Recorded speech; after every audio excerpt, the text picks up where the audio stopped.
Hi, everybody. This is Moses Ross, Chair of the Multnomah Neighborhood Association. We are officially starting our November 2024 general meeting. We have a great crowd here tonight. We have over 19 people online. We have a good 20 plus people here at the Rivers Gate Church where we're conducting this meeting in person as well. I just want to say that I mentioned this online to the folks here, and I'll mention it again, that there was a time where this kind of a turnout was common, and I hope that we can continue this kind of a turnout as far as involvement in the neighborhood. Be whatever your concerns or your issues are, you have a safe place and a proactive place to do something with those here at the Neighborhood Association. So thank you. Let's first off, okay, if I may real quick, Patrick. Yes, sir, Patrick. You'll notice that I have on the new agenda if the officer at 7:10. So if he's able to make it, great, but I've given him 10 minutes based off of, where they're at. So if you see them come in the Zoom, let me know. Will do. Okay. One of the things that we've done here, and you'll perhaps you'll be able to participate, is that we have one of the officers that is down there at the station at the Multnomah Arts Center come in and give a kind of a local report from their perspective every now and then. So as soon as they come in, if they are able to make it, fantastic, we'll do that. But if not, we certainly have a lot on the agenda. So let me very quickly get some of the low-hanging fruit taken care of as far as the agenda. I first off want to make a real quick welcome to all of the brand new board members. In October, we had our officer elections, our annual elections for the Neighborhood Association. And we have now not only 4 officers, the chair, the vice chair, the treasurer, and secretary, whom are myself as chair, vice chair Beth Omansky, who's here on the Zoom call, treasurer Tad Davis, and secretary Julie Leet. But we also have new board members to help us out and run things, run our business. I want to make a special congratulations and thank you to the following new board members. Corinne Wallace, welcome, thank you. Pam Fox, welcome, thank you. Peter Sampson, Jane Green are here in person. Where's Adrian? Adrian Kirst is here on Zoom. And Diane, is she here? Yeah, do I see Diane? Pam? So anywho, the point being, most important thing here is that these are new folks that are volunteering their time to participate in this organization. And I just want to thank you very much. We're going to do a lot of good work over the next year in making this little slice of heaven we call Multnomah even better. So good stuff there. And that I'm going to do that'll be my officer report, is that part of it. The vice chair is Beth Omansky. Beth, do you have anything that you'd like to report on? No, it'll be in the later report, one of the later reports. Okay, very good. Next up would be our treasurer, Tad Davis. Hi there. I made some progress on moving our money from Sweeney to our own account today, but that my movement was actually just asking a whole lot of other people for a whole lot of stuff that we have to assemble and give to Sweeney to make that happen. So it is on the move, though. Yes, it is. And thank you all. I know that I'm kind of this voiceless entity here. You're seeing the huge crowd in here, but I am behind the camera. Go figure, Moses behind the camera. So, okay, next up, Julie Leet is our secretary. Do you have anything to report? Nope. Oh, I love that succinctness. Okay. By the way, also, I do want to mention to everyone that the board will be having a retreat in January. I've asked for us to get together one day in January to be able to get on the same page and to be able to do some team building and to get in alignment with our vision. So I'm really looking forward to that. That'll be January.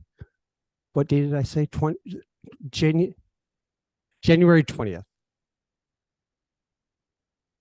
Perfect. And Jane Green, one of the new board members who's putting this on and helping me coordinate this, will be reminding me that an email will be going out to the board. So thank you for that. Let's see, we have the agenda, the review of the agenda. I'm hoping that the agenda can be voted in on by agreement here, that everything is on the agenda that we need to have on the agenda. I have a word about the minutes. Sure. I'm going to ask that we not approve the minutes of the last meeting just yet. They're missing some critical things, such as the actual names of the people elected and whether or not we approve the bylaws or not. Very, very, very good. I will admit that when I grabbed the minutes an hour ago to post them for everyone's review, I noticed that there was some a gap or two. So anywho, if with everyone's permission, we will defer this meeting, the minutes, so that till the next meeting, and then we can make sure that they're accurate and transparent. Thank you. Okay. Thank you. Meeting procedures. All I ask is that we treat each other like the neighbors that we are, and that we respect each other's opinions without judgment, and that we can conduct a meeting that is productive and focused on what the goal is here, and that's to be good neighbors. So that's my meeting procedure for the time being. We are working on actually getting standing rules that apply to how meetings would work. And our bylaws subcommittee, the committee that we formed to look at all this stuff, is now evolved into our standing rules subcommittee. And we're going to be working on that over the next few months for everyone's review. So credentialing, it's 7:10 right now. Do we have an office? Patrick, do you see anybody? Do you see one of the officers? No? Okay. Okay, so I'm going to go ahead and skip the officer report for a moment then, and I'm going to get into credentialing. And what I've done is also I have new business up front because I'd like to get this over and complete while I have a good crowd. And that is a motion that has come from the M&A board to a resolution of a statement of support for our Jewish, Muslim, and Arab neighbors. So we're going to go straight into that. But first, what we're going to do is we're going to go over very quickly how we're going to go about this motion and this vote for this. Those of us inside of in person, I do have copies of the resolution that you're very welcome to take a look at and review prior to the election. And then I'm going to pass the mic over to Will so he can give us a succinct summary of how we're going to go about making sure that the folks, that everybody's credentialed, in other words, eligible to vote as a member of the neighborhood association. Okay, so thank you, Will. Go ahead. Okay, sure. I'll be very brief on this. Most people have done this. We do, with the hybrid meeting, we do two ways of keeping attendance and determining who of the people attending are members of the association eligible to vote on resolutions. Essentially, I will put up a poll on Zoom for the people on Zoom. And there's a little complication to it because some logins have more than one person.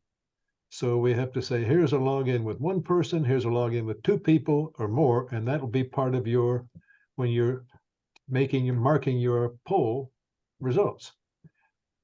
People in the audience at the church, also, you don't have a problem with logins, but you do have a problem with who is a member and who is not a member. And very briefly, what is happening right now is you're a member of the neighborhood association until December. If you live in the neighborhood, if you own a business in the neighborhood, or you own real property in the neighborhood, or in the past you have requested in writing to be a member and the request was accepted. So if Julie, our secretary, could log the votes in the room, we'll start the Zoom poll for the people on Zoom. The poll will show up on your screen. You'll note that how many people you have as a credential person and whether or not you're a member. If you're not a member, you're welcome to participate in the poll, but you don't have to. We're counting members mostly. Are there any questions? Okay, We have a question inside. okay. Need a microphone. I can't hear you. Sorry about that. For those in the room, is anyone here a member by that definition of the neighborhood association that is not signed in? We have a number of speakers and guests. I just want to make sure, because what I'll be doing, as long as you don't mind, there's no privacy, and I don't think that the questions are going to be that difficult, but I'll ask that we get a show of hands. I might ask some names, if that's okay. All right. Any more? Okay. Any other questions on how we're going to do this? Okay, great. Let's go for it, Will. Okay, here comes the poll. And once again, what this poll is the online poll to make sure that, to credential the folks that are virtual.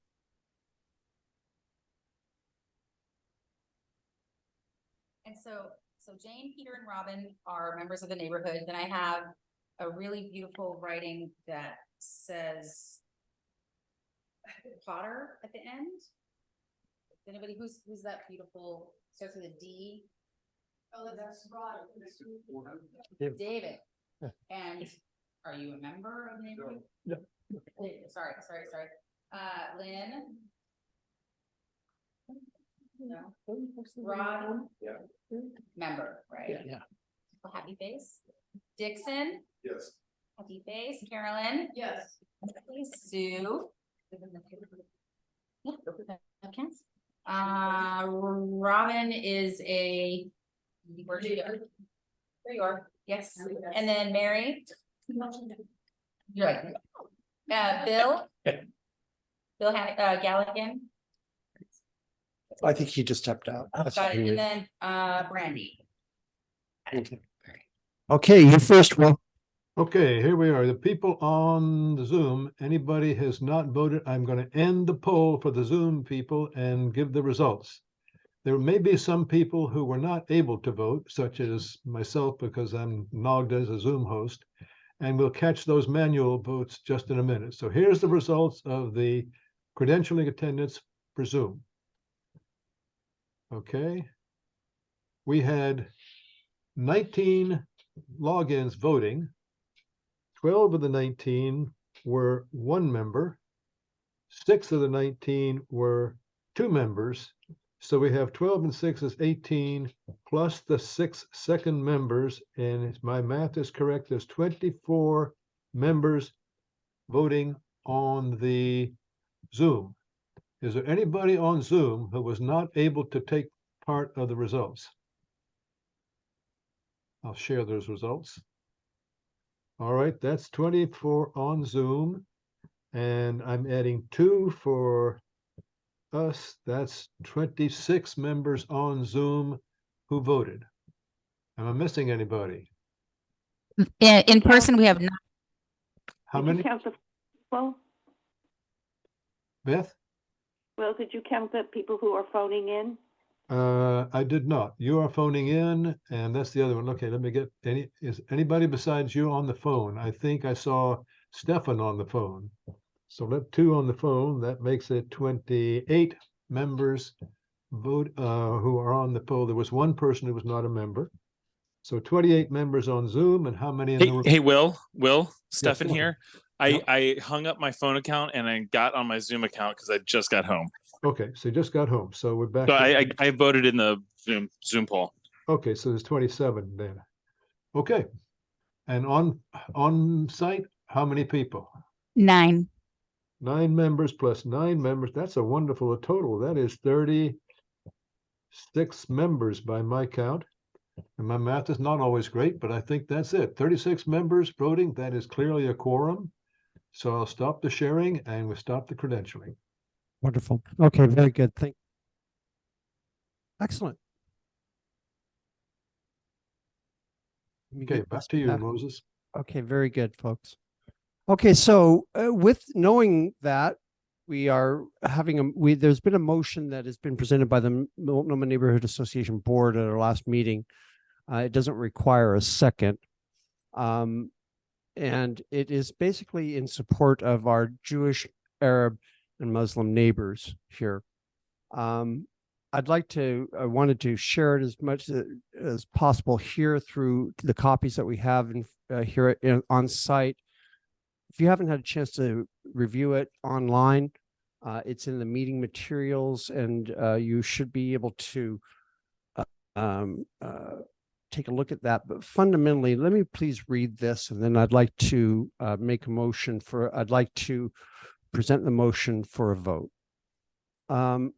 Oh, here, I know. Here, hand me one, please.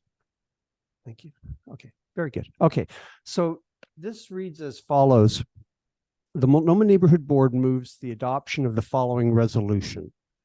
Resolved that, here, 20 seconds. I need to bring this up for everybody to see.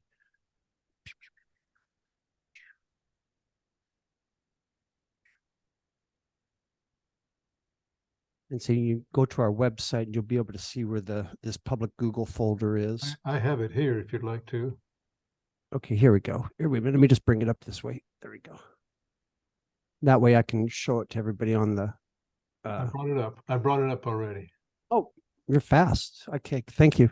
Okay, so now the copy that Will is using is the one that we voted upon, but I needed to make it fancy in the fact that this is a resolution. So it differs only in that verbiage at the very beginning. It reads at the beginning now, the Multnomah Neighborhood Board moves the adoption of the following resolution. Resolved that in this time of ongoing tragic violence in the Israeli-Hamas war and the rise in local and global anti-Semitism and Islamophobia, the Multnomah Neighborhood Association declares its support for our Jewish, Muslim, and Arab neighbors. Because of the long history of discrimination and brutal violence against people of their ethnicity and religions, such acts of hate are especially stressful, even traumatic, for our neighbors. So specifically, we intend that the Multnomah neighborhood be a hate-free zone. We call upon all Multnomah neighborhood residents to reach out in friendship and in reassurance to their Jewish, Muslim, and Arab neighbors. We urge people to report acts of hate, such as graffiti, social media postings, comments, or criminal acts, to the appropriate authorities. And you can go to our website at Public Safety for a list of relevant resources. And finally, we encourage neighbors to email us at publicsafety@mnapdx.org or at equity@mnapdx.org with any comments, questions, or concerns. Finally, we are committed to an open, fair, welcoming, and safe Multnomah. May everyone find peace and safety within our neighborhood.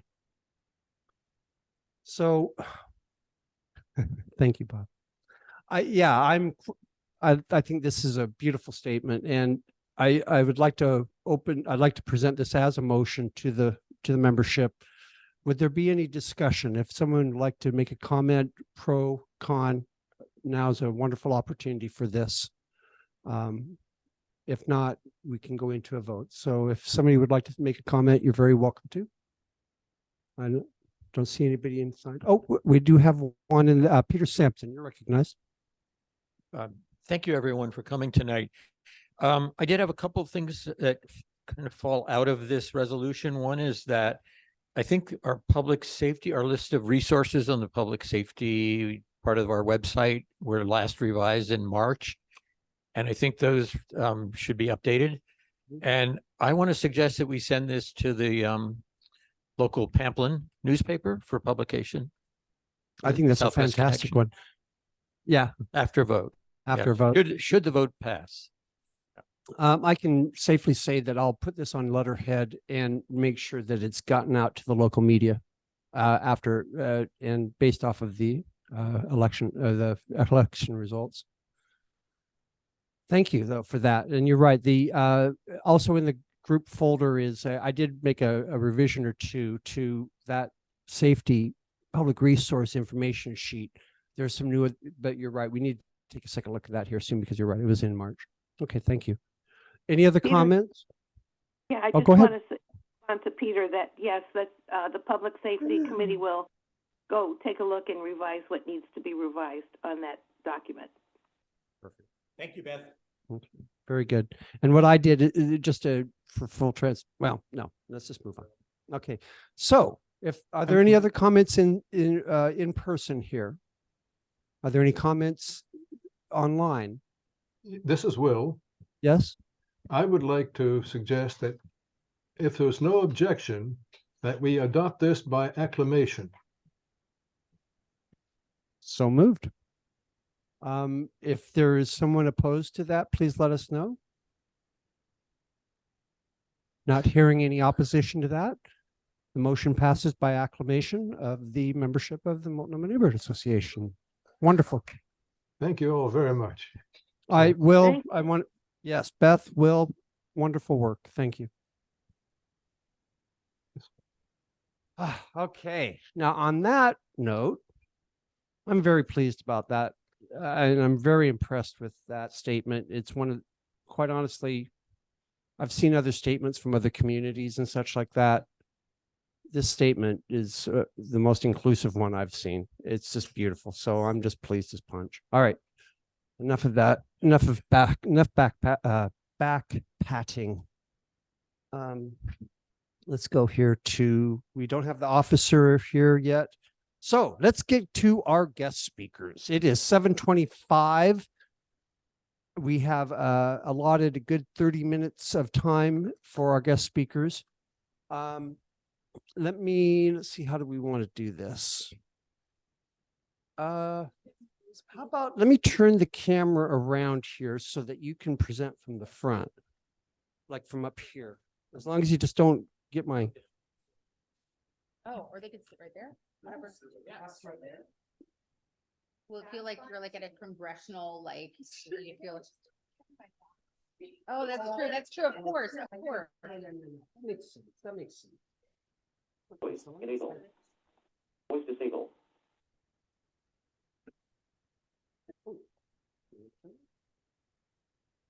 Sorry about that. And then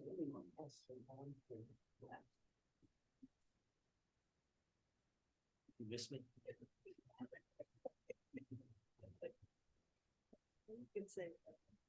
All right. Thank you for having us. And it's great to see such a big turnout for the Neighborhood Association. You're doing the important work of making our city one of the greatest places to live.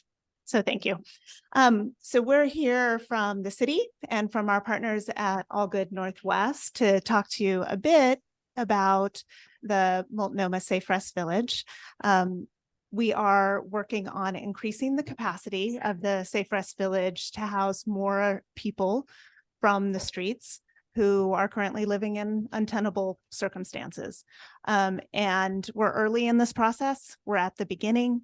We're looking into, what that might look like to, yeah, sorry.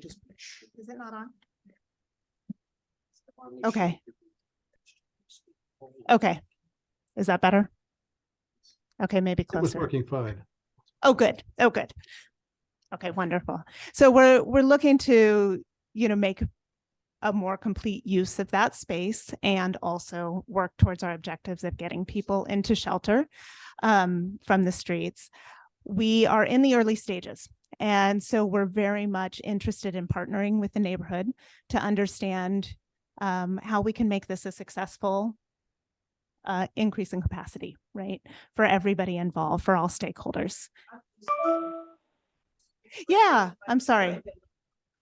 Yes. It's important. Absolutely. Sorry about that. Please just raise your hand if you can't hear me and I'll speak up. Okay, so we're coming early. We want to hear from neighbors. We want to hear from the key stakeholders.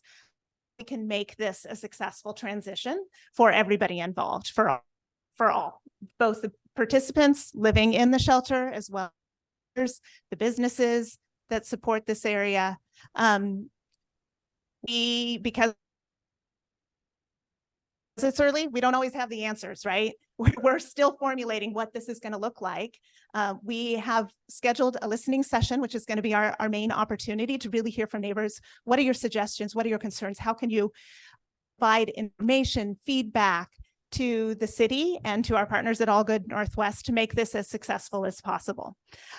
I realize that probably in attendance, there are people who are very familiar with what it does and what it is, and there's others who maybe have an idea, but not as complete of a sense of it. I'd like to invite our partners from All Good Northwest, who currently are the site operators in partnership with the city and the Joint Office of Housing Services, to come and speak a little bit about their program, so that we all have that kind of base understanding. And then we'll speak a bit more about your opportunities for input. Andy Goebel.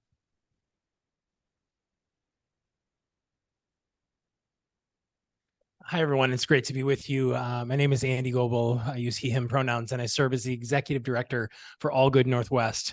I appreciate the opportunity to come and share a little bit about what we do at Multnomah Safe Rest Village and quite frankly, at all of the shelters that we operate. We operate 3 village model shelters, a congregate setting with 120 beds in Southeast Portland. And we also operate a motel shelter out in Gresham with the capacity for 60 beds.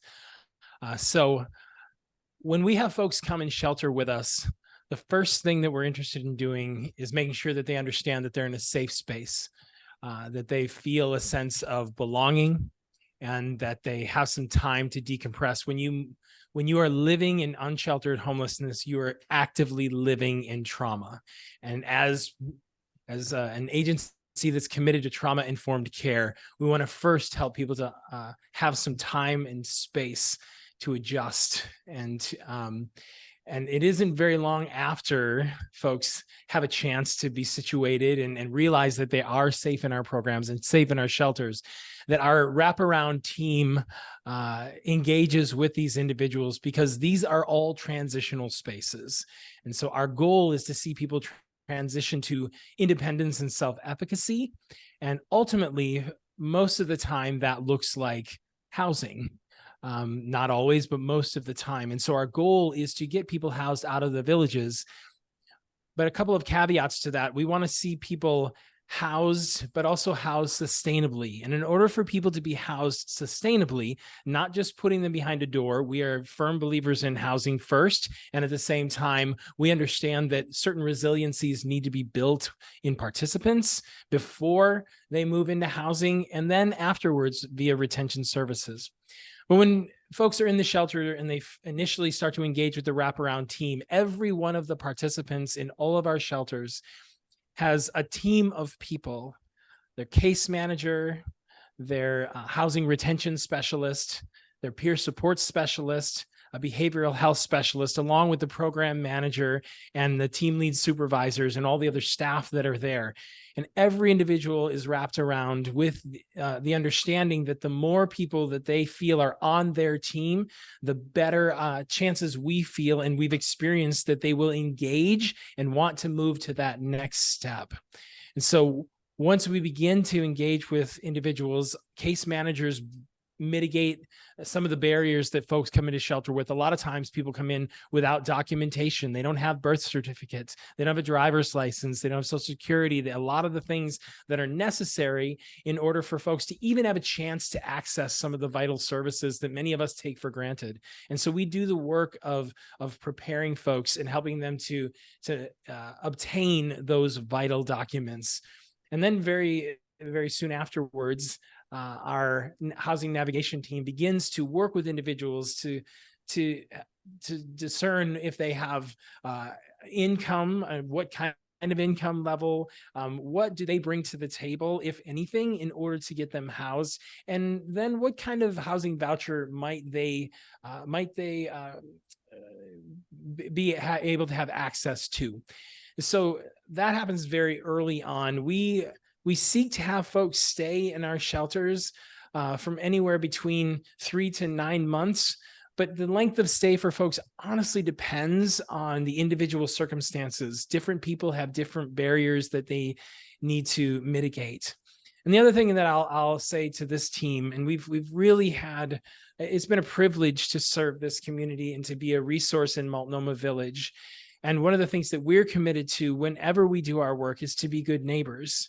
And so that's why we provide a 24/7 telephone line where folks can call if they have questions, if they want to contribute, if they want to support. And I really want to thank this neighborhood for the support that our participants have felt, that our staff have felt.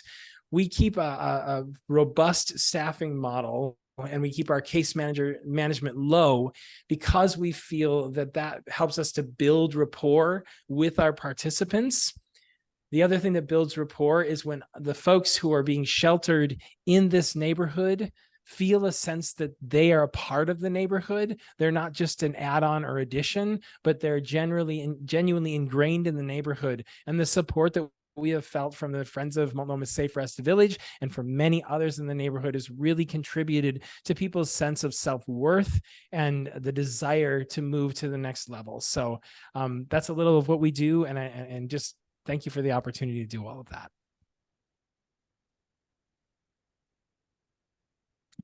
Okay, that was Andy Goebel with All Good Northwest. I'm assuming, Lottie, you're up next. Would you like to speak? Yeah. So as Andy and Brandy were both saying, you know, the expansion is extremely early. We are still, apologies. My name is Lottie Porter. I use she, they pronouns. I'm the community engagement coordinator for the city for this project. So as Brandy said, we're still very early in this process and we're actively wanting to hear feedback from all of you. You know, that's partially why we sent out the mailer earlier, so you all knew that we were coming. But we wanted to give everyone time to kind of percolate and bring their thoughts to a more full discussion on November 29th. It is November 29th at the Multnomah Arts Center from 7 to 8 p.m. We did bring some extra mailers if anyone didn't receive one. It has the address for the Multnomah Arts Center on there if you need it. You can also leave us a voicemail at any time at 503-823-1340 or send us an email at saferestvillages@portlandoregon.gov. You know, the listening session, we're all going to be here in person, like happy to talk, but there's other ways to reach us if you have any thoughts or comments that come up either before or after that.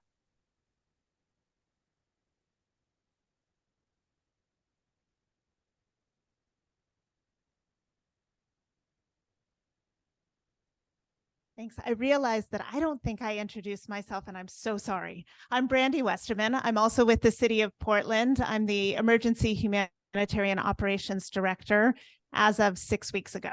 So quite new. Emergency what? Humanitarian Operations Director, which essentially means that I'm overseeing the city's sheltering services. So I think we have time if there's a few questions that we can go ahead and take a couple of questions. If you'd like. Probably not. That's fair. The microphone. Yes, do that. We also have some folks Hi, Dixon Sirocco. Just looking at the postcard here, I'm a little confused. It says, there's a sentence that says the second temporary alternative shelter. Are we talking about a second shelter site in Multnomah, or is that? Oh, So that was in reference to the second temporary alternative shelter site, which is also in the process of getting developed, but that's off of Portland Road. It's off of by the Bureau of Environmental Services wastewater plant. It's not related to this site. I'm trying to be so inclusive with this video. It's just not. thank you, Moses. Okay, so Because you're getting the next question, Jacob. Okay, so first off, let's go to Corinne. Oh, okay, let's try Patrick, please. To be online. And I would mention that when we speak into the microphone. People on Zoom can't hear the speaker.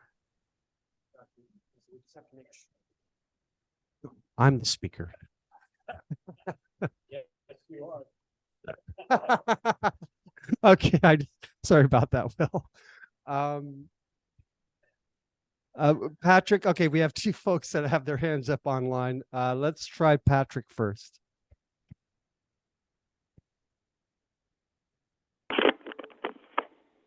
Oh, you're on mute, Patrick. Thanks. I wanted to provide a slightly contrary view to this conversation, and I imagine that at least a few, if not many, of the people at the meeting tonight are having the same thoughts. So let me see if I can present those in a short set of bullet points. First of all, the city has spent millions and millions of dollars constructing various SRVs and millions of to programs that administer these sites, and the $3 million to the feds. And the last count that I saw was that 350 people had entered SRVs, and of those, about 70 had been housed, which is a success rate of about 20%. And why should we continue to scale up a program that has a return on investment like that? And really, it's only about 1% of the total homeless population. So are we going to need 100 SRVs or do this for the next 100 years to take care of the homelessness problem? Again, I think it's a poor return on investment. The second major sticking point is whether this we should continue to have low barrier shelters. In my opinion, and the opinion of many, housing without mandated rehab is doomed. 60 to 70% of people on the streets have drug use disorders, which endangers not only themselves, but the quality of life for everyone around them, the integrity of communities, and especially at-risk population like the poor and the young. And housing first is a nice theory, but it's an unproven theory, frankly. And it's largely advanced by local governments that are very hungry for federal dollars, in partnership with the building industry and other concerns like the nonprofits that administer things like the SRV. There's been a fairly significant lack of transparency with regard to this SRV, as well as the process getting to the SRV. It's very difficult to know exactly what's happening in one of these villages, except through the filtered reports from people like friends of the SRV or the actual administrative group like All Good Northwest. And so we don't really know exactly what is happening inside these.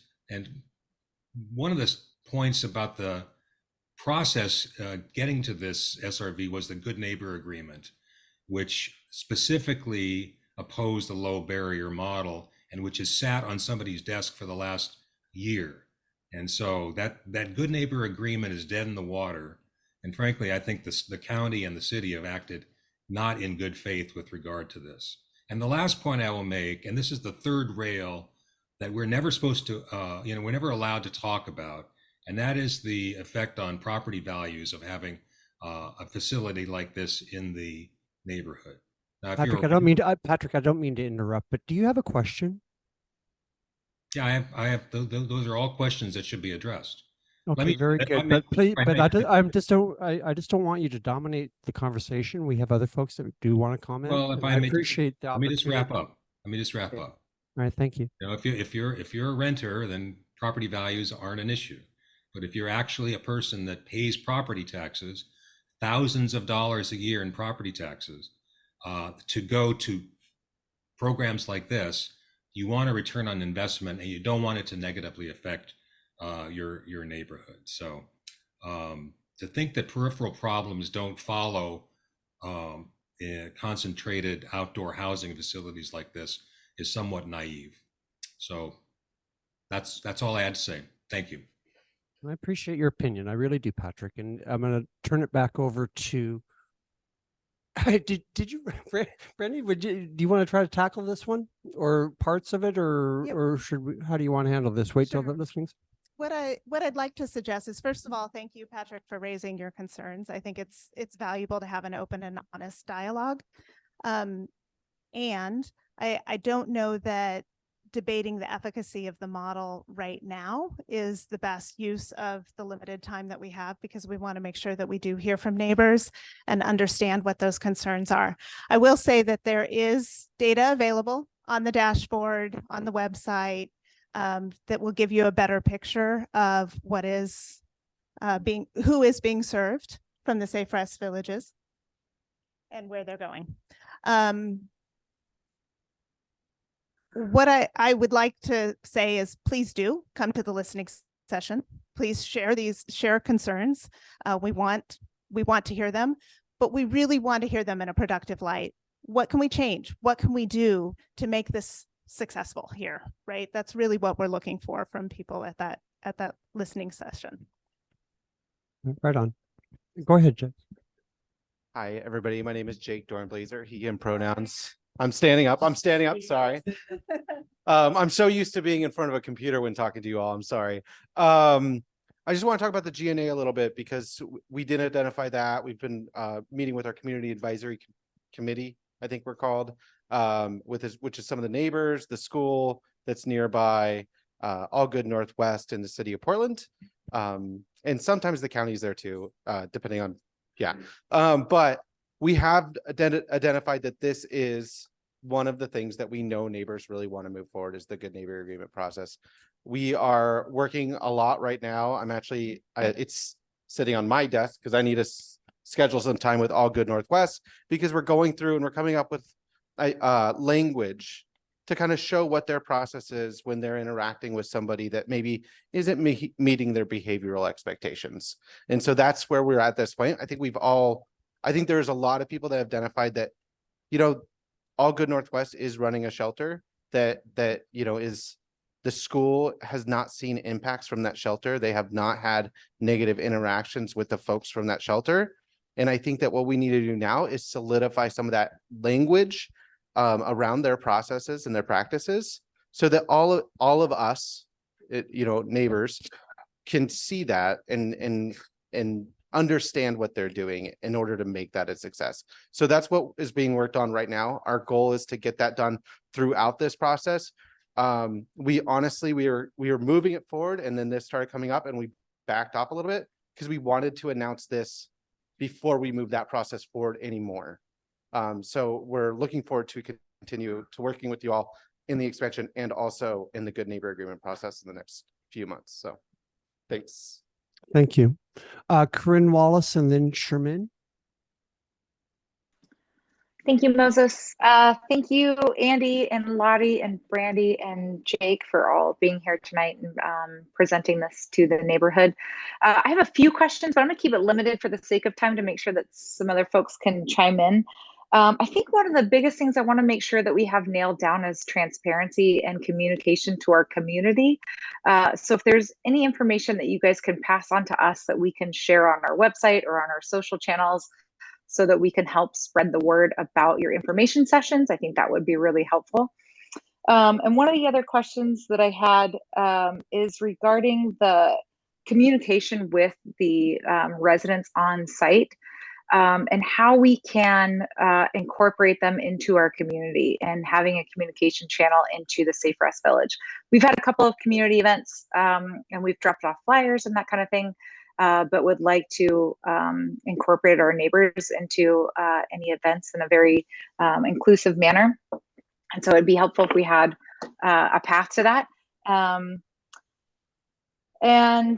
Let's see, I think that was, the other question that I had that I'm just going to tag here, and maybe it's a follow-up question, but to tag on to a little bit of what Patrick was saying, is there any current or plan to have on-site NA or AA meetings within the Safe Rest Village facility to help encourage sobriety and support that part of the shift in their living situation? So I don't know if those are 3 questions. We're welcome to take these offline. I just kind of want to put them out there for the community. But my biggest tag is making sure that we have transparency and getting the information out there about this shift in the Safe Rest Village to as many people as possible so there's no surprises that it's coming. And then how we can communicate well within the Safe Rest Village on incorporating the community into our events that we have in the neighborhood.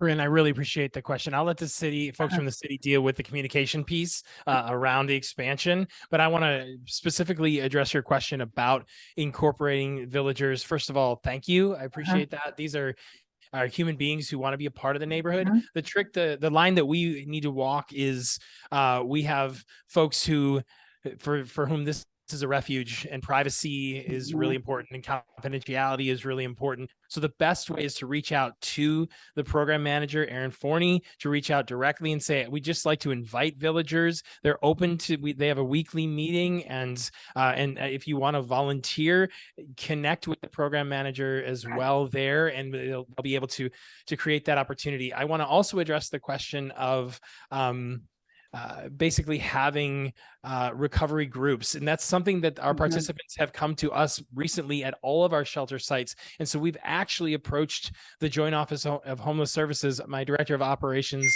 Alicia, and I are working on a proposal to hire one, if not more, CADCs to actually come and lead those kind of recovery groups, because they're a request of our participants. So that's something that we're actively working on. I appreciate that question. Thanks. Okay, thank you. Yeah, in terms of communication with us regarding the expansion, please feel free to publicize the listening session as far and wide as possible. If we have another one, we will publicize that as well. Also, the best ways, the most consistent ways to get in contact with our team are, again, our phone number and our email. Frankly, email is the fastest.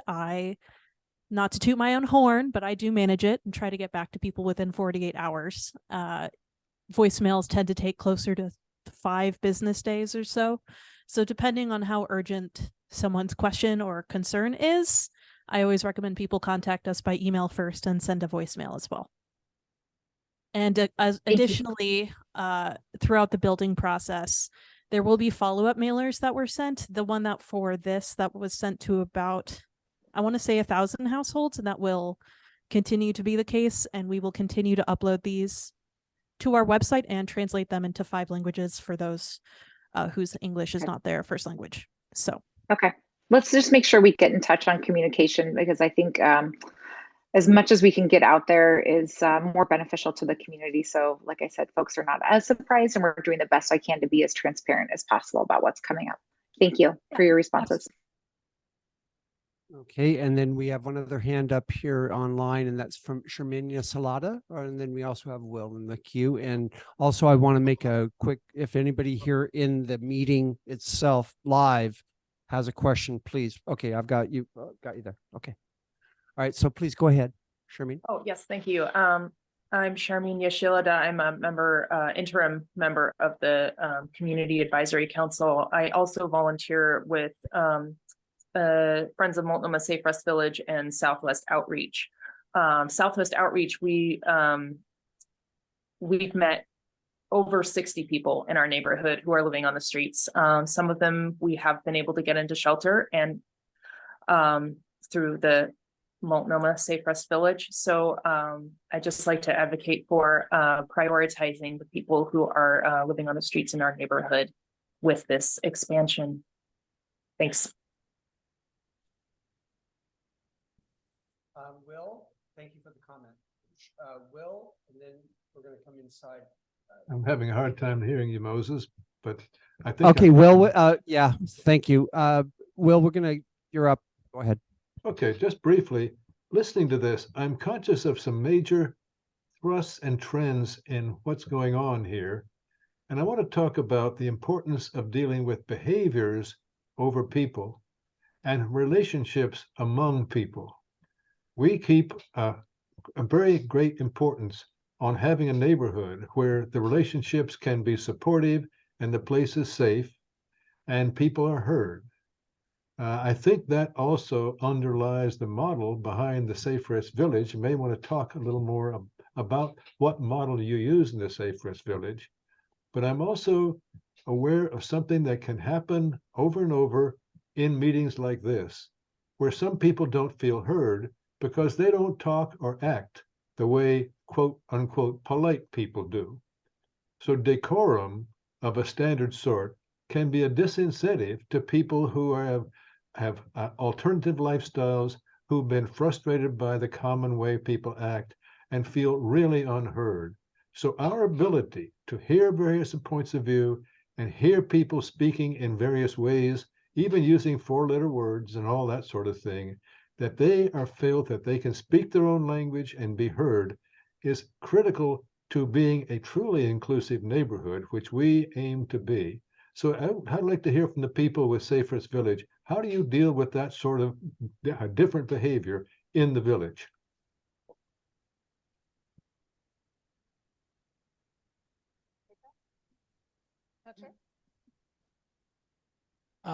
Clarifying question, Will. I appreciate that, but I'm wondering, are you asking how we deal with folks who engage with us with a slightly different version of decorum than we might all expect in a meeting? Is that the question? That's partly the question. It's partly recognizing that as neighbors, as housed people who have a pretty stable lifestyle, recognizing that people who have an unstable lifestyle don't always have the emotional capacity to be that stable, and be able to hear them and accept them for where they are. And that sort of thing is a sort of an underlying thrust of making an inclusive, supportive environment, not only for the residents, but for the neighbors who are also sometimes scared of the residents, as the participants. And I'm sure the participants are scared of the neighbors. We can do a lot to make those barriers go down. And I was wondering, are there specific things you all do to do that? Well, first of all, I'll say that your understanding is incredibly adroit, Will. And if you're ever interested in a job with All Good Northwest, I really appreciate that understanding. I guess I'll start by saying this: at every single orientation that we have for new staff in our organization, I will say that if you are offended by folks who are escalated, if you're offended by salty language, then you might want to reconsider this line of work. And I'll take it one step further and say what one of my former colleagues said, that if you're in this work and you have not been told yet to F off, you're probably not doing it right, because you're not engaging with people where they're at, right? And so what our folks are trained to do is to understand that everyone experiencing houses is experiencing trauma now. And our job is to meet them where they're at, not to expect them to reach any kind of level of communication or expectation of even appropriate behavior in speaking to their case manager right away. These are folks that oftentimes have been burned by the system over and over again. So to show up in another shelter, in another space, and to be expected that they're going to behave properly in order to be served is absolutely impossible for us to expect. And so what we do is meet people where they're at. That said, we also have a commitment to the safety of all of the community and the safety of all other participants. So while we will create spaces for people to express and to communicate, and we will hear them in that mode of communication, we also want to work with them on sometimes that kind of communication can be unsafe. It can be threatening. And we want to work on people being heard while the rest of the community feels safe. So it's an important balance that we work to, we walk in this line of work. I really appreciate your understanding of that, and understanding that the folks who are in the middle of this sometimes aren't going to communicate with the same sort of eloquence that you did when you communicated, or that I hope I'm doing right now. Our job is to meet them where they're at and to genuinely hear them, because unless we genuinely hear them, despite the colorful language and the tone of voice, we'll never be able to genuinely help them. So thank you for the question, Will. I want to now. Yes. Okay. Now what I need to do is I have some questions here from the audience. I want to make sure that. Okay, very good. All Hi, right. Dixon Sirocco. I'll just be quick. Just a comment about AA counseling at the site. I know of 2 churches within a 10-minute walk of the Safe Rest Village where there already are AA meetings, and I'm probably sure there's plenty. So I'm a little offended that my taxpayer dollars would go to pay an AA counselor to show up to a Safe Rest Village when they could just walk down. So that's just a personal thing. Hopefully they'll reach out and find those free seminars that are already available, and maybe they get involved with the community by showing up to those AA meetings, and there's actually a benefit here. I do agree. I'll make a comment. I agree with a lot of what Patrick said. and several other of my comments I will not say because this is going to happen one or the other. I do have a question though for the team that manages the place. So there's 30 people now. If this doubles, do the number of counselors double? I'm seeing lots of nods, so at least the proportion goes up from what I'm hearing. So I'll be completely transparent in my response to that.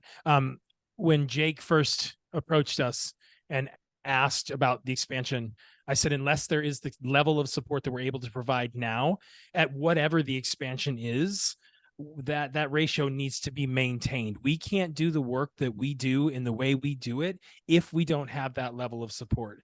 So before we ever said, yeah, we're on board for this, I made sure to make clear that we need to make sure that we have the support, because that's how we're able to care well for our participants and continue to be good neighbors. So absolutely. Good question. Would anybody else like to make a comment or have a question? Yes, here we go. I don't envy you at all. I just don't envy you at all. I mean, somewhere between a lawyer and a politician, not a good thing. So, amongst the many objections that I have, one is a question of finances. How are your finances stable for like a 5-year period or a 10-year period to be able to handle the current situation that you have and any expansion? And if you don't have it, I'm sorry. That's not a good way to begin. Very good. Yeah, I can answer that a bit. So the Safe Rest Village program has been funded with federal funds on a temporary grant. So that money goes through the end of 2024. There's additional funds that have been allocated from Metro from recently. And no, we don't have that long secured funding for 5 to 10 years. However, that being said, I think there is a strong commitment at the city, at the county, at the state level to continue to provide support so that we can get people to a place of stability.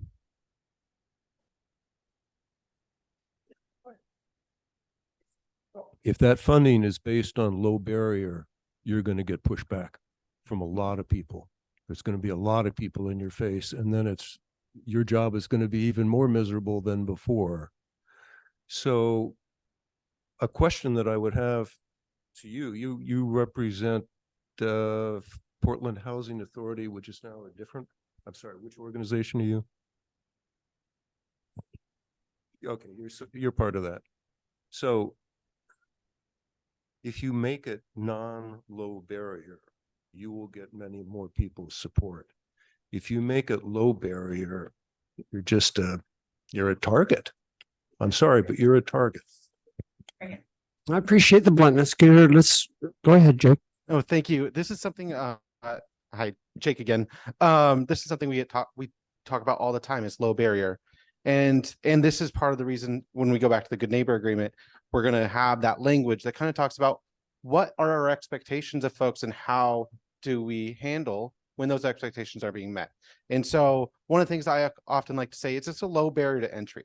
And what that means is that somebody has to express a want for services and they can come into services. That does not mean that somebody can show up and create an unsafe environment for somebody, right?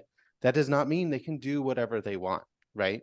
There are expectations in it. And so that's one of the things that we're going to be working on, is to clarify kind of what are some of those expectations, and then what's the processes that we follow or All Good Northwest follows when somebody's not meeting those expectations. And so I hear you. Low barrier, it's scary to a lot of people. I totally understand it. I think that what maybe we can build on is what are our expectations of folks? What do they have to meet in order to continue to stay in this space? So that's a good question. Now, only because, go ahead. Oh, yes, one more. Sorry, I'm going to jump in real quick. I'm Alicia Hovanes. I'm the Director of Operations at All Good Northwest. To follow up on Jake's point, just because we're low barrier doesn't mean that we're no barrier. And I think that that's an important thing to be mindful of as we accept people into the different programs that we operate, including MSRV. You know, that's an interesting point. Low barrier, no barrier. This is going to be a discussion that's going to be happening, and it's going to be happening beyond the Multnomah Safe Rest Village. It's going to be happening. It's happening citywide. I'm running low on time because we do have a rest of an agenda.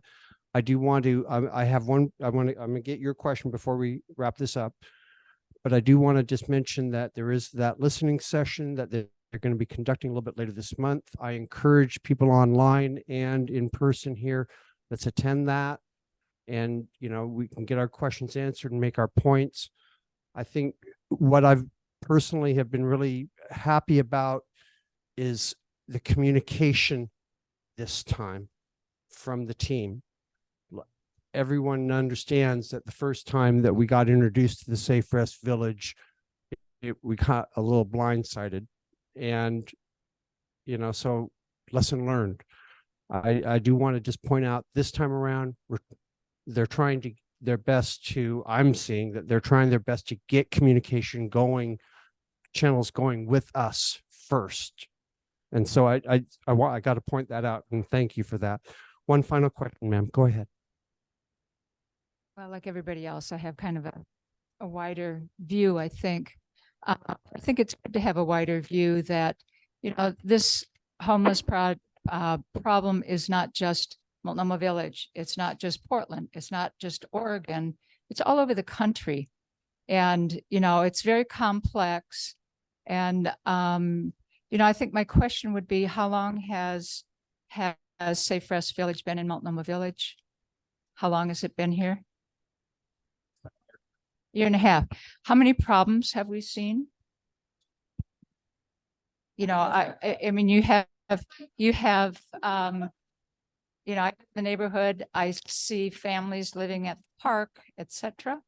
You know, I don't, maybe I'm being naive, but, you know, people are worrying, and we're already a year and a half in. So can you tell us a little bit more about the good things that are happening and the things that aren't happening? Yeah, I mean, I can primarily, I'll let somebody else talk about the good things that are happening. My job is mostly hearing about the things that aren't working and then working with All Good Northwest or another person or another organization to follow up on it. Yeah. Yeah. Yeah. Yeah. Does somebody want to talk about the good? I mean, you all, I mean, that's your. Okay. And just to, I'll keep it brief. I've got 4 minutes. Okay, great. So I appreciate the question. I will name that neighbors have called sometimes about noise disturbances. That's a reality that can happen when you have folks who are experiencing trauma and become escalated, and they call and they genuinely generally are responded to by the folks at the village. So when we don't want to say that there's absolutely no problem with the village. We're talking about folks who are experiencing trauma, and that comes with sometimes what people would consider problematic behavior. So I want to name that. That said, the fact that we are able to have 30 people off the street and actively engaging in working on housing, I think is a huge win.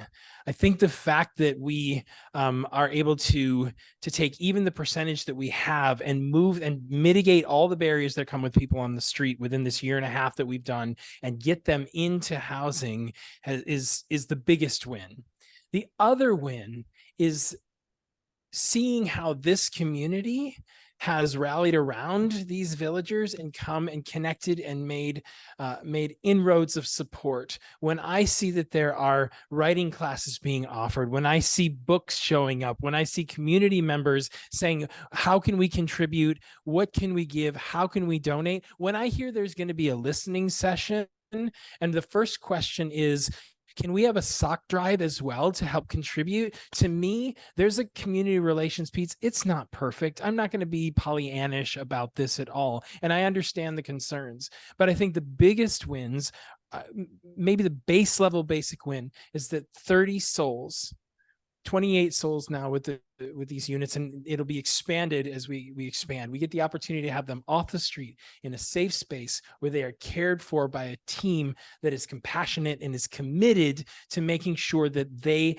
have every opportunity to move. And is it perfect? And does everyone maintain that opportunity? No, because as Jake said, when folks unfortunately can't be a good community member, then they don't end up staying in that community because we have a certain level of expectation.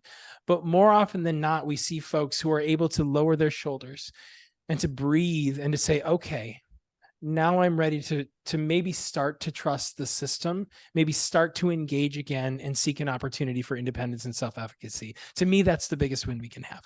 So I appreciate it. Very good. Excuse me, who was that? Who was just speaking? That was Andy Goebel with All Good Northwest. Jake is up next. And then based off of the amount of time, Patrick, I'll be able to ask you, you can ask one more question, but I'm really getting tight for time. So I also want to say, I would encourage anybody to go to our data dashboard and look at it. We have demographic breakdowns, we have exit destination breakdowns, and we get questions about that. And we keep updating it, trying to break them down more so that people have more clear answer of like who's being served, where are they going, and things like that. So really encourage people to check out the data dashboard. We break it down by site and as the total, so people can see all the different things happening throughout the program. Okay. Very good. Carolyn, I know that I see you there. Go ahead. Hi, thank you. Do your Hello, best to be everyone. brief, please. If you are allowed to use drugs on the premises and you are addicted to drugs, when the drugs run out, what do you, and you have no income, what are the residents doing to buy more drugs if they are addicted to drugs? Valid question. Carolyn, let me pass the baton over here and we can answer that. And then we're going to wrap up this time. Yeah, thank you very much, Caroline. Yeah, I mean, obviously it's extremely complicated subject, right? All of us want to know what happens when we're working on changing or working with somebody through change behavior, right? When somebody enters services that might be using drugs or abusing another alcohol or something like that, right? That's something that we got to work with them on. And as I think I talked about this when we were first announcing the village about a year and a half ago, 2 years ago. I lived in a transitional housing project that did not allow drugs or alcohol. And what we found is people snuck drugs and alcohol in. And what that does is it makes it difficult as the service provider, as All Good Northwest, to work with those individuals through those barriers. People are on our streets and they're, experiencing a ton of trauma. And I think one of the things that I just want to point out that Andy talked a lot about was giving that person a place to exhale. I know from personal experience of when you're living in that traumatic lifestyle and you get that first chance to lock your door and lay down in your bed and not have to worry about somebody coming and harassing you, right? And just exhaling. It is absolutely freeing. And that's our chance when somebody escapes that traumatic world, where we can start working with them through their behavioral and mental health issues that they might be experiencing, and working through the barriers that they have that might get them into housing. So yeah, it's an extremely difficult subject. And our goal is that we're providing the resources for people to move past those barriers and, and get them the services they need to succeed in that environment. Because we don't want them sleeping on the street and, trying to get their needs met out there. So. This is to be continued. This will be to be continued. Did I just mess things up? Because I want to make a personal appeal to everybody that's on the call, on the Zoom call. Make just a real quick personal appeal. We're going to have the listening session coming up here at the end of the month. I'll be promoting the heck out of that. Please come prepared. Be prepared to ask some questions, make comments or suggestions on what we can do to improve the situation, and also, quite frankly, mitigate the situation. So this conversation is continuing, and we'll be back in touch on this. Thank you. I appreciate your braveness and I appreciate your frankness on this. And I know that we'll have more conversations. All right. Thank you, folks. Okay. Okay. All right. Now I'm going to turn the camera back around.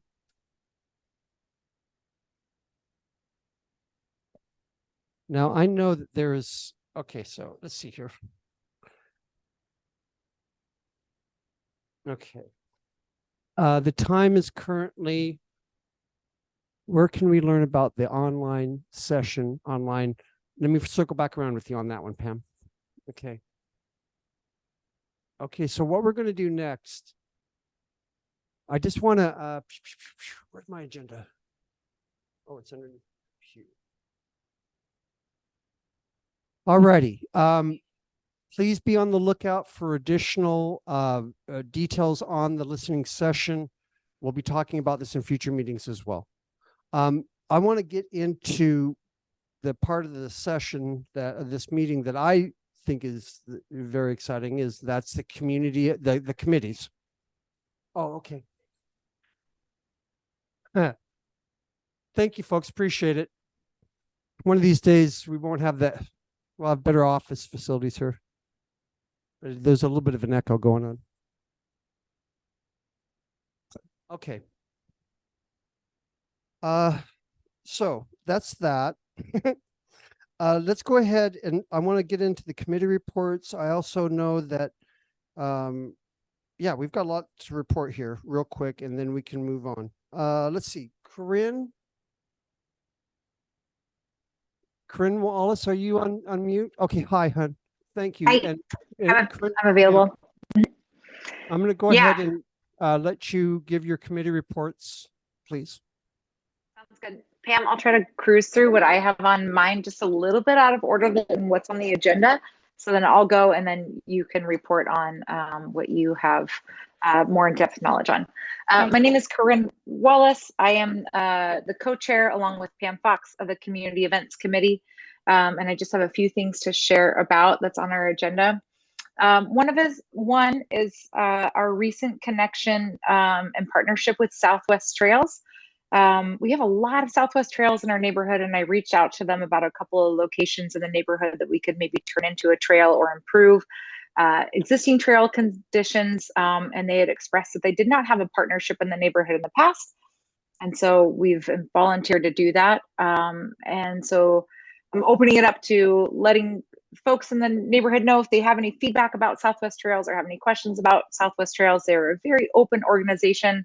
And we would love to help facilitate a connection in that or take any feedback. I'd be happy to share any feedback with Southwest Trails. And I'm committed to showing up to their monthly board meetings to get information about what projects they're working on and bring it back into their community. I'm going to take a really brief minute to share my screen on a trail that I'm hoping that we can bring to the community. It's still very much in an idea stage. I've actually talked to Mary, who's in the room, I believe, from the Bureau of Planning and Sustainability, and we're just looking for help on this. But I'm just going to share my screen really quickly for a location, and then we'll move on to stuff pretty quickly here. There is a spot here, if everybody can see my screen, hopefully it's clear there in person. But here's our business district, and zooming out on our whole entire neighborhood of Multnomah Village. It's not going to highlight here, but here's our neighborhood of Multnomah Village.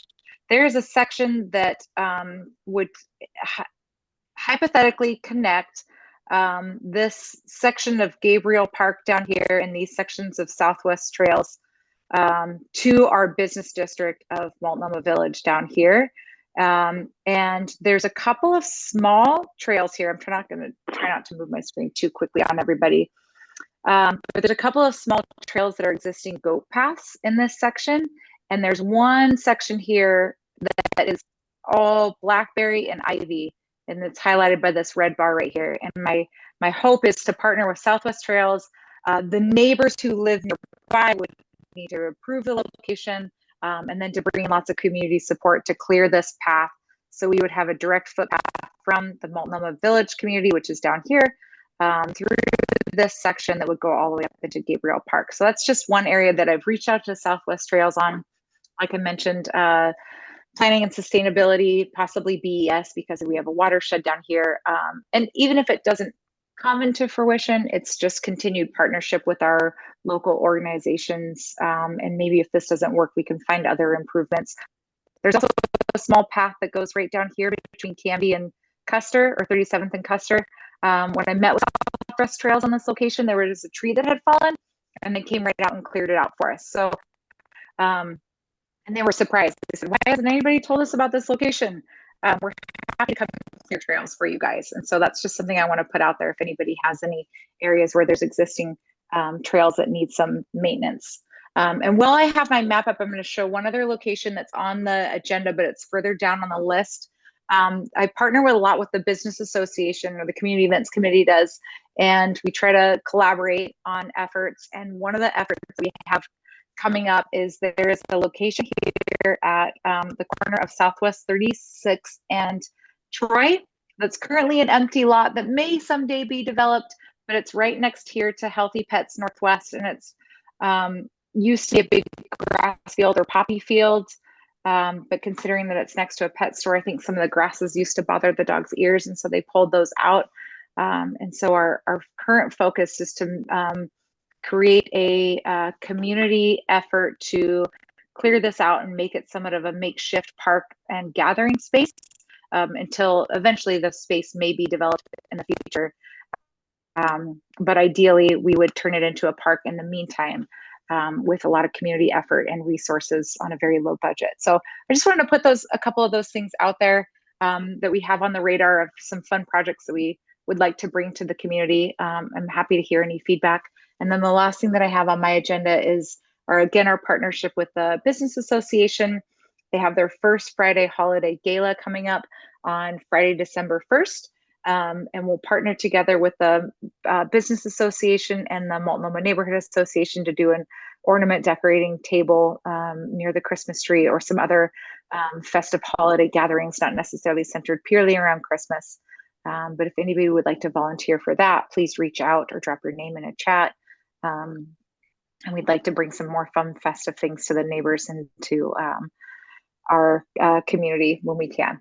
But I think that's all I've got, and I'm trying to move quickly because I know we're a little bit behind, but happy to take any questions about the three things that I brought up: the Southwest Trails connection, the little makeshift park near Healthy Pets Northwest that would be somewhat temporary until that lot gets maybe developed in the future, but would be a great community gathering place, and then community involvement in the holiday gala.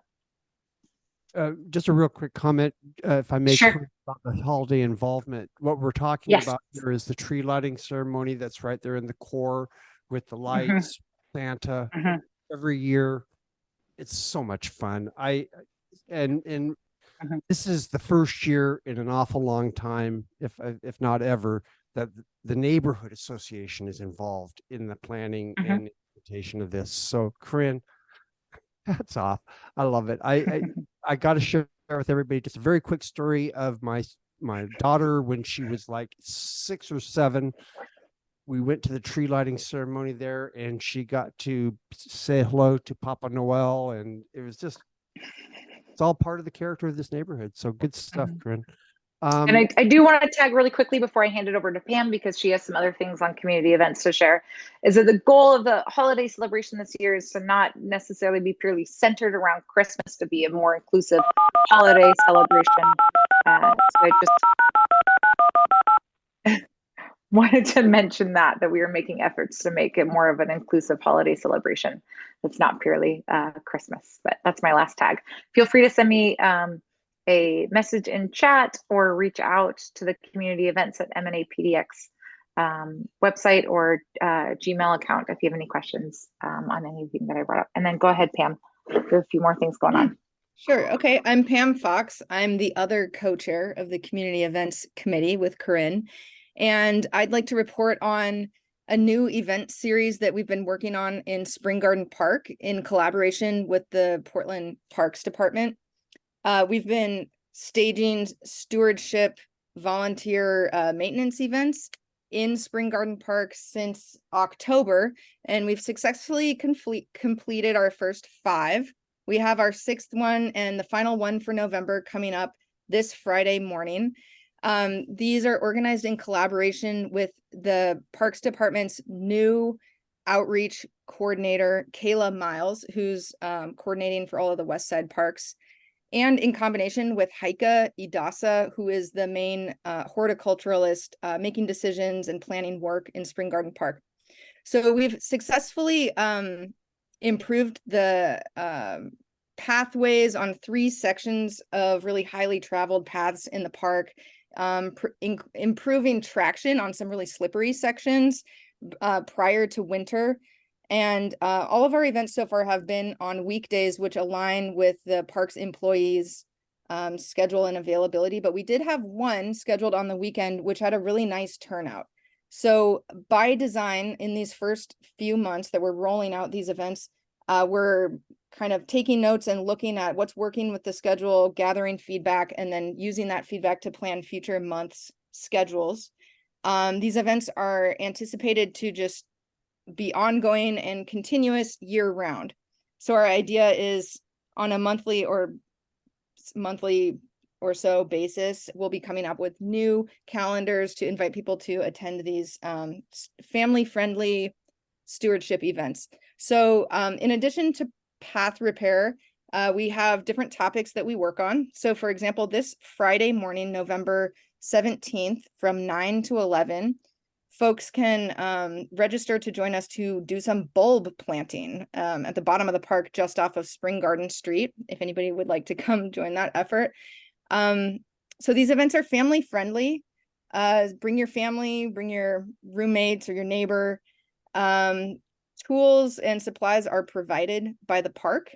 And it's not just an opportunity to work on maintenance tasks in the park. It's a really nice way to meet folks who live nearby and also open a line of communication with the park employees about the park and learn what's possible.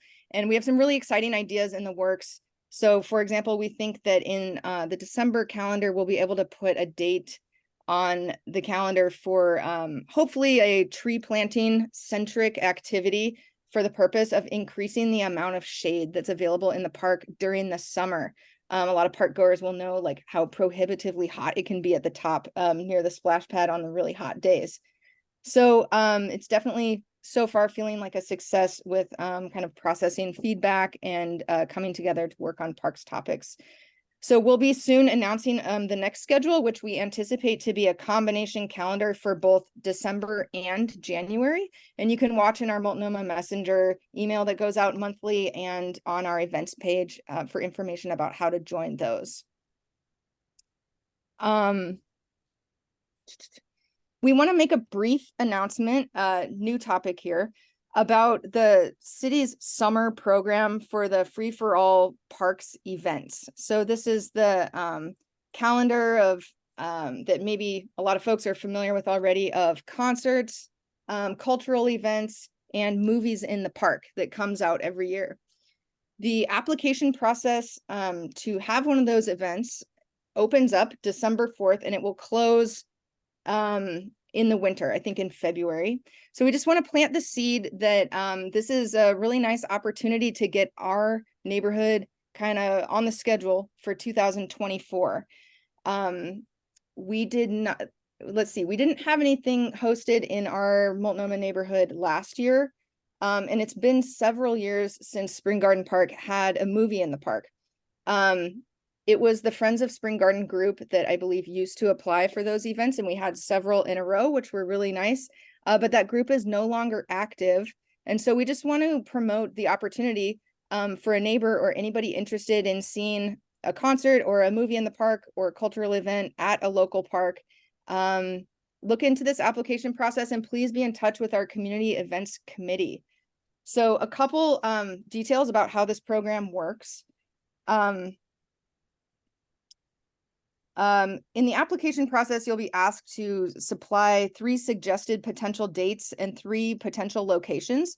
So in terms of parks in our neighborhood, we have, Spring Garden Park, the park formerly known as Custer or A Park right now, and Gabriel Park, all of which are options. Typically, a project like this takes 2 lead folks kind of spearheading the event that would meet a few times with the city throughout the course of preparing for the event. And then importantly, we learned that there is a $1,000 community contribution. That would mean like our neighborhood association would contribute $1,000 toward the event. But the event in total is subsidized at a rate of about 75% by the city's program. So most of it is paid for. And conveniently, all of the permitting and many aspects of the event planning, like noise variance and insurance and so forth, is actually taken care of by the city, which is a huge bonus. So Corinne and I are interested in working with a neighbor who would want to apply for such an event. So watch for more information coming out from the city about that application process soon. Next topic, Toucan Tuesday. So this is a really nice program brought to the community by Positive Charge, PDX. And the most recent update was that their Tuesday canned food donation pickup service had been expanded to the Multnomah Village area. And that's been ongoing each Tuesday since October 24th. We have a flyer located in the public folder for this meeting about Toucan Tuesday, and you can find their contact information and information about how to sign up to receive a pickup and how to place your food donation items out for pickup. A couple updates about the program for tonight are that due to circumstances unforeseen by some of the volunteers running the new Multnomah Village pickup route, that new route will need to be suspended at the end of December. So I've got some fresh news for you on that. Oh, you Pam. do, Moses. Go ahead. I do actually. Yeah. You're looking at the new driver for the Multnomah Village. Oh, awesome. Thank you so much. So I'm here from Toucan Tuesday if you want me Oh, to. yay. And good. Thank you for speaking up. I wasn't sure if you were there. Is that Rona? Oh, good. I haven't seen what you look like, Moses. Come close to the camera. So I'm the person who's in charge of Toucan Tuesday. And as Pam has said, we unfortunately will be losing our drivers.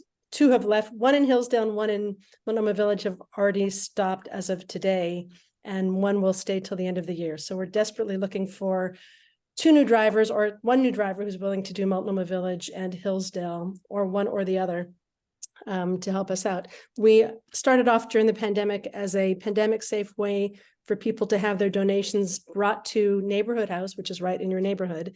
And we basically drive around the neighborhood picking up donations, and we deliver them every Tuesday morning to the Neighborhood House food pantry. So, and I can tell you a lot more, but I know we're short on time. So if anybody's interested, I reply to the emails that come to toucantuesday@gmail.com. I can put that in the chat if you'd like. And if anybody wants any more information, you feel free to contact me at any time. You know, Rona, I went today, I would just share with everybody, I went today on a drive along with the current driver, Donna, or Susan, pardon me, Susan. And she and I took her, we followed, and picked up some items. And, but what I was the most impressed about was when we did our drop off at Neighborhood House. It was a bustling activity there. There were people that were donating things to their pantry. I was so impressed with the variety of items available at Neighborhood House. And I was just struck by how we are supporting such a local resource within our own community by doing this Toucan Tuesday. Neighborhood House is certainly a gem of our neighborhood, and these are just small little acts of toucans. Put it out in the front. We come around, pick it up, and take it all over to Neighborhood House. And and it's a great way to also get to know folks in the neighborhood. I realized that one of your friends, one of the folks that was contributing, Abby Menashe, I didn't realize where I knew her. She worked at Wilson. She's the head secretary at Wilson. Hi, or Ida B. Mills. So to be well. So it was just really nice to make that connection with her and, you know, into the neighborhood, and then also be able to support something like Neighborhood House. So if you're interested in it, please reach out to her. We need we need folks that can contribute. We need folks that may want to drive a route Tuesday mornings. And it was a glorious Tuesday morning this morning. It was sunny. Yeah. Right. So, and I highly recommend that if you get a chance, go visit the Neighborhood House Food Pantry. It's really small, and it's amazing how many people they serve who are suffering from food insufficiency, and what a great job they do there. And they're all, except for a couple of people, they're all volunteers. So it's truly amazing. So, Thank you very much for that, Rana, and we'll be in touch. Thank you so much for Thanks volunteering. for being here for that announcement. I'm sorry I didn't see you earlier to introduce you. It's all right. Appreciate it. Now the last thing you'll hear from me and the community events would just be we have an agenda item in here just to revisit because of our ongoing commitment to making online content from the Neighborhood Association accessible. We wanted to bring up the topic of online accessibility of any of the information that you see online at mnapdx.org or in our social media on Instagram or Facebook. If there are any comments on that topic that could be shared right now that anybody has noticed, we'd be happy to take note of it. And I also am going to supply you with an email address here in the chat that you can use anytime. If you notice something online that can be improved, please let us know. So it's websters@mnapdx.org. And again, the point of contacting us at this address would be if you notice something online relevant to the way that we're communicating that could be improved, especially with regard to accessibility. Awesome. Thank you, Pam. So much going on there. All right, let's pop over to transportation, and we have five more committees left to report, and then we're all done. So Stefan, you're up next with transportation. Hey, how's it going, everybody? Can you hear me all right? Yes. I am back. Yes. I'm back in the car. Sorry. Hey, so real quick, Adrian and I reviewed the data collected in the Multnomah Transportation Open House and have come to push for 2 projects from our neighborhood association with a priority project and another project which is maybe going to be better classified as like a initial study. So the priority project we want to push forward is to have a pedestrian safety enhancement built at 35th and Multnomah, which we believe is the busiest pedestrian crossing of Multnomah, and yet there's been improvements at 25th and Multnomah as well as 40th and Multnomah very recently, and yet the busiest intersection has not been touched yet. So that would be our priority. The other thing that we're going to ask is for the city to look at what can be done at 45th and Multnomah and Maplewood. It's a five road intersection as opposed to just a regular 4-way intersection. And my guess is that creates other problems, but it is definitely an intersection that is not enjoyable to go through unless you are in a car. And so I don't know if there's really much else to report than that at this time, Moses. Sir, thank you very much. Good stuff. Oh, and also the transportation survey is available online. If you haven't taken that already, answer those questions. You just go to the website, click on the transportation committee, and the survey will be there. All Excellent. right. Thank you, sir. Thank you very much. I'm going to jump over equity here real quick, and let me get to public safety. Beth.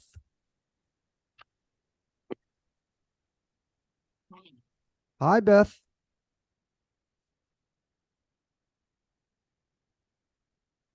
Oh, I didn't mean to. Oh, there we go. Wait a second here. Beth, are you online? Did I haven't lost her, have I? Yeah, I see you there, Beth. Somewhere there. Yeah. She's not online. Okay. Actually, then, you know what I'm gonna do? Unless I hear from her in a second or two, Will, I'm gonna go ahead and go back over to you, sir. Let's go ahead and talk about equity. And if she's not back in time, we'll talk about the community advisory committee after that. Okay. Well, equity can be real quick. We've heard a lot about equity today with the resolution. The way we're structuring our meetings and our outreach to people is an equity project. And I'll just repeat the 4 words that I use for anyone to use as an equity lens. When you're doing something, see whether it's welcoming, open, fair, and safe. And if you're meeting those criteria, you're probably moving toward equity. And also be kind to yourself as you try to do something that's new, because the payoff is good and the risks are sometimes pretty awesome. But we can do it as an organization that we're doing it now as a more open and inclusive, fair, welcoming, and safe. Okay? That's equity. A lot of the things you're hearing are equity. Thank you for that, Will. Let's see here. Beth, are you back yet? No. Okay. Let's talk about the most recent community advisory committee meeting of the SRV. I know we kind of went over that a little bit, but didn't you have a meeting here recently? We did, because the Community Advisory Committee is doing a couple of things. They're working on that good neighbor agreement, working out what can we do to make it more effective as a neighborhood agreement. You heard some of the conversation now. We are as frustrated as anybody that we haven't got a signed good neighbor agreement. We've been reassured that as far as they can, the people at SRV are acting as if there were a good neighbor agreement. But we'll be doing some more neighborhood outreach to see what's happening with the residents in the area. But stay tuned. It's a work in progress still. Agreed. Okay, Charmaine? very good. Thank you. Let's see here. I wanted to ask, oh, Beth, are you around here? Okay, because Beth, just to make sure that these couple topics get it covered with Beth unavailable. Once a month, we produce a civic opportunities newsletter. Beth has been kind enough to coordinate input that newsletter. These are it'll be links or information about ways that you can get involved in the local neighborhood, get involved at the city level, get involved in the county level, ways to just get involved. This next upcoming newsletter ought to have some good information there about ways that you can get involved. So please be on the lookout for that. And if you have opportunities that you want to let us know about, that the neighborhood know about, let us know and we can get in the next one. Also, there is Pam, go ahead. I see your hand up for a question. Just a question on that Civic Opportunities newsletter. What is the date that it goes out? Is it always the same every month, or what's the cadence of that? Oh, good question. I'm trying to do it after the general meeting because I usually have information to report from the general meeting in that. So I'm thinking we're looking at like the 3rd week of the month is when that would be going out. Great. We'll keep that in mind for contributions. Thank you. Oh, perfect. Okay. Sounds good. There's 2 things I wanted to address on public safety here. First one. Yes. Oh, right. Right. Yeah, I agree. And that's what I was going to talk about that.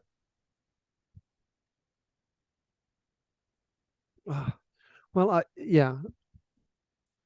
All right. Just because of the fact that you've brought that up. Sure. We're all here under the same reasoning here. So one of the things that's been coming up, and I'm going to go ahead and talk about this now, is that there. Well, oh, okay. Oh, hang on. Moses? Yeah, can you hear me? I got Beth on the phone. I can't patch her in. Her battery died on her phone. Okay, that's fine. To make sure that I didn't know whether you heard it or not, but she would like people to know that Civic Opportunities newsletter is open to everyone. And if you want to send things for it, send it to Vice Chair at MNAPDX or public-safety at MNAPDX, and they will get to her to be put in. The newsletter comes in around mid-month. This month it'll be out about the 20th. Okay? Okay, very good. Thank you. Just because out of courtesy here, one of the things that there's been some ongoing concerns in the upper Multnomah area, specifically around California Street, Southwest California Street, near the Hillsdale Community Church, enough where the local residents around there have come together and to try to mitigate and to try to collectively work on this issue with the concerns that they have about the crime and challenges that are going on up there, vandalism that's been going on. I do want to make sure that they have an opportunity here to share with everybody what's going on. I know it's a little late right now. It's right like 8:45. So I can't give you like the 15 minutes, but can we at least let's get our main points in and let's see if we can take some actions from there. Okay. I know I'm going to start with who wants to go first? Rod, are you the speaker on this? I think you've been elected. Right. Well, wait a second. Well, okay. I understand. But let's bring this up here first with Rod. Well, it's basically at the junction of 28th, Southwest 28th Avenue and California. It's clearly a drop off for stolen cars, and cars are brought there from all over the city. And you can hear people come up from Stevens Creek Crossing and with a drill, and they take the plates off the cars so that they can't be identified. Apparently there are two groups there that are stealing cars from each other. So frequently in the middle of the night, you can hear gunshots. And I've talked to the police at the Multnomah precinct about this, and because we've called them in repeatedly, got shots fired in the neighborhood. And what they tell me is that that's just a quick way for one car thieving gang to get into the other gang's cars and hotwire them and take them away. So that is going on. There's dumping going on. People come and just drop off asbestos-filled sheds that are hazards. The amount of drug paraphernalia is quite heavy, and there are homeless people camping there as well. And so, yes, Thursday morning around 5 a.m., someone drove. I've got a section of this on my security camera, but somebody came around and broke into quite a number of mailboxes in about a block-wide distribution. They just tore my mailbox right off of the post because it's a fortified mailbox. Where Robin lives, they basically took a group of 5 mailboxes off the posts, shook them out to get the mail out. So yeah, they're a big impact. So we've filed police reports about the mailbox. I was informed today when I went to the Multnomah post office, they had no idea that this had occurred. And they said it needs to be reported to the Postmaster Inspector General. So I've started that process. You did that? Good. Okay. So, Dixon. I guess I'll add in, I'm on that neighborhood. I'm in Texas Street and 28th. So I'm literally one block removed, and I don't see it as heavily as everybody in the cul-de-sac on 28th in California. So it's amazing how just one block, and then we've talked to neighbors on Nevada Street, who's one more block over, who almost don't see this at all. So it's amazing there. And I guess what we're here asking for is, one, to make you aware of these issues. This has really brought the neighborhood together.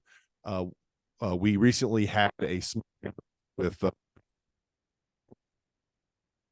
who's brand new on the job. They gave us a lot of input. They're aware of things. They gave us a lot of explanation. They said, you know what, you need to be loud and squeaky. So we're here, and hopefully we will start being loud and squeaky, but that means with the city and everything.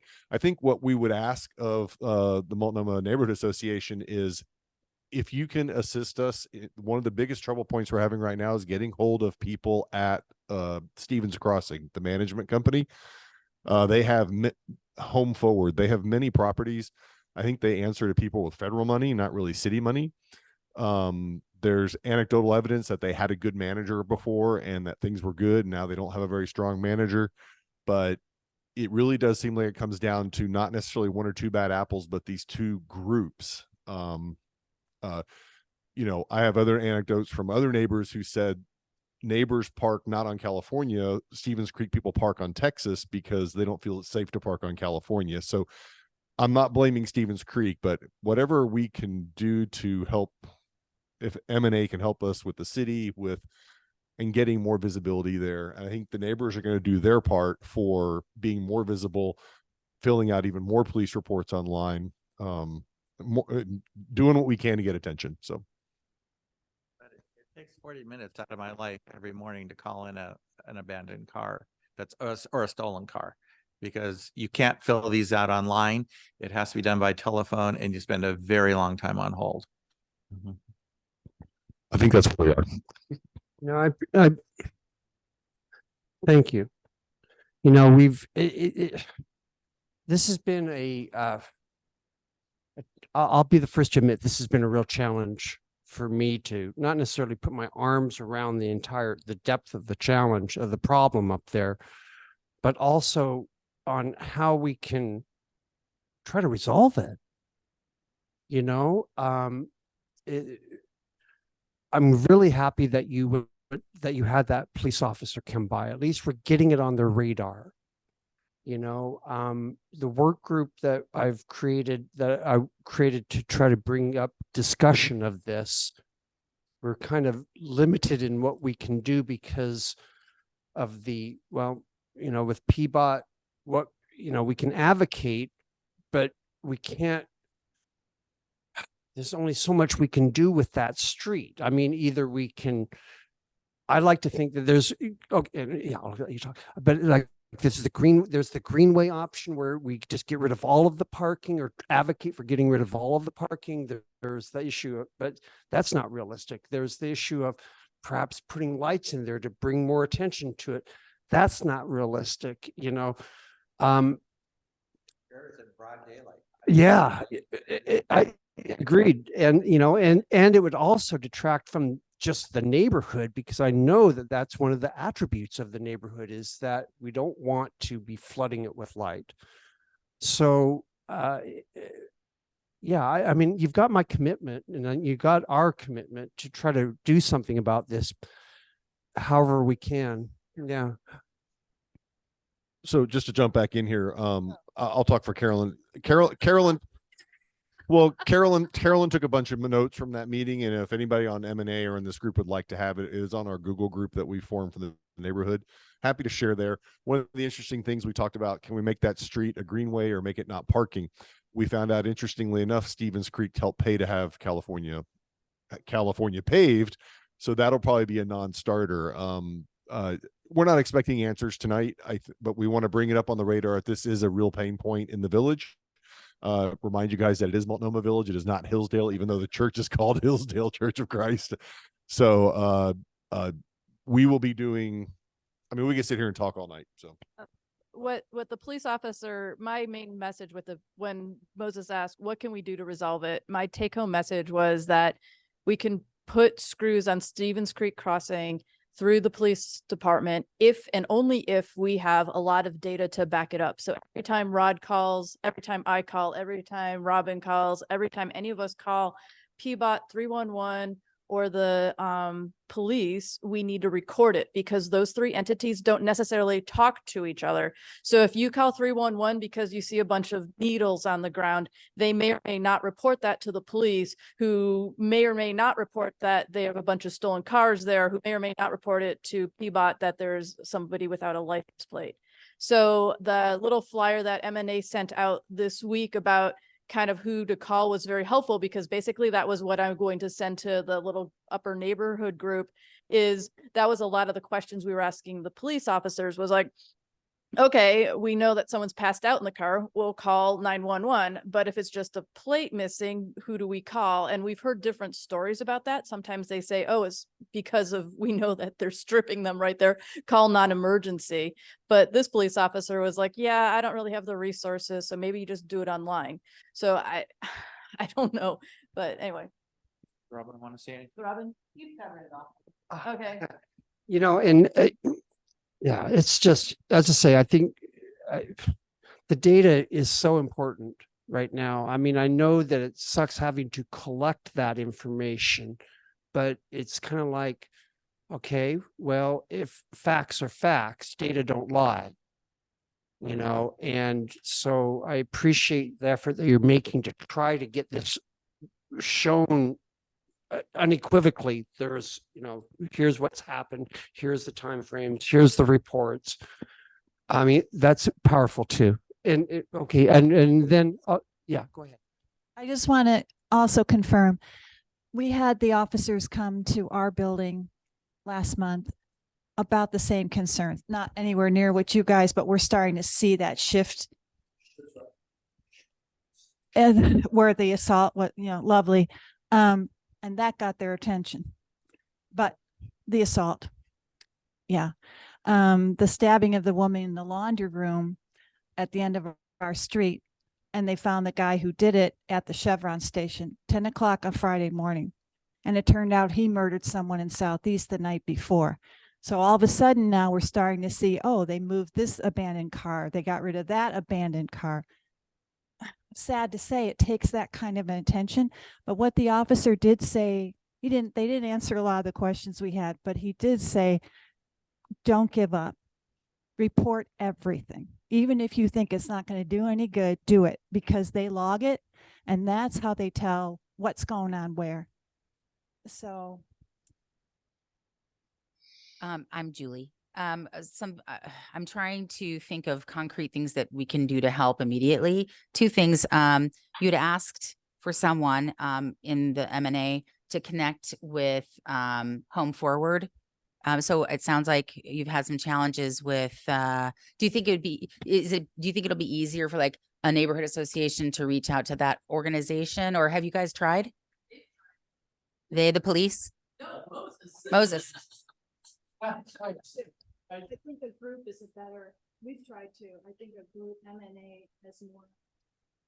Okay. Got banned from them. So perhaps he was a little too strong. Right. But if I know exactly what you're talking about now that I'm just thinking about it. Okay. One thing I'd like to propose, there is a small group of us on the M&A that do, there are members that are on Adopt-A-Block, which our mandate is, our volunteer mandate is to volunteer and clean up areas.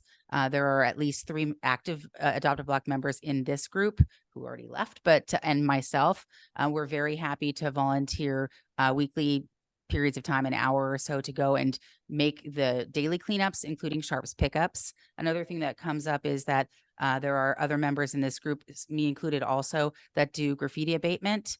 So we have kits from Metro, and we have paints, and we have tools to, you know, if we can make the place cleaner and less bad, it might help. It can't hurt. And if that would be helpful to you, we're happy to extend those types of services to you.